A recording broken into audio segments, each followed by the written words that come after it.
Hey gang, Denise here, and this is Pose of the Week. Today our pose is Bakasana. This was requested by Tina, so Tina, here you go. First thing about Bakasana is to understand shoulder mechanics and how to create a stable shoulder, because obviously your body weight's on your shoulders, arms and hands. So I'll show you on the wall and then we'll get to the mat. So we plant our hands like so, engaging the full palm surface, and then we're energizing its external rotation at the shoulder, and it feels like a spiral of energy through the arms coming right from the inner angle of the index finger and thumb, and it is the thing that stabilizes the shoulder. So I'm going to just demonstrate off and on so you can see what happens to the shoulder blades and the shoulders when I use this activation. So here's off, on, off, on. You see how my shoulder blades sort of hug into my body, and that creates stability at my shoulders. That's what I really need in this pose. So when I get to my hands on the mat, that's what I'm going to do. And I usually begin Bakasana on my toes. Now, the thing you have to get over in Bakasana is your fear of falling on your face. So you might want to put something cushy, imagining that you did a face plant in this pose. Maybe that will help. But you don't want your hands on it. So make sure your hands are well grounded.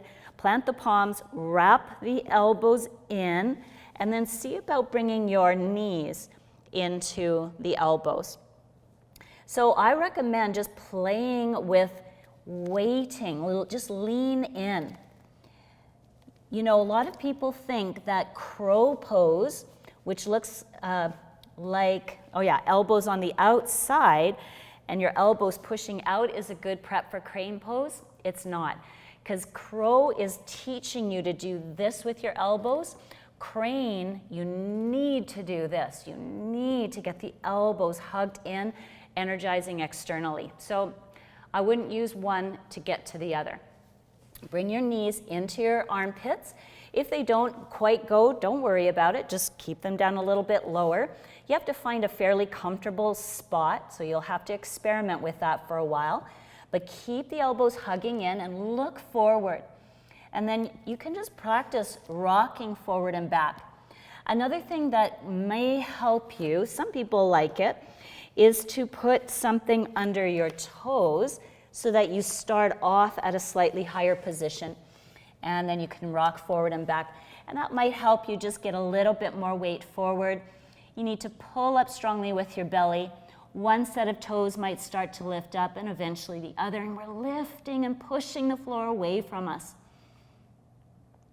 So it does take a little bit of time and strength, but the best thing you can do to help yourself is get a good foundation started, rotating those hands away from each other, tucking the elbows and stabilizing the shoulders. Lift the core, look forward, and just play with your edge until you're not afraid anymore. So it's a great posture. You feel so successful once you actually master it.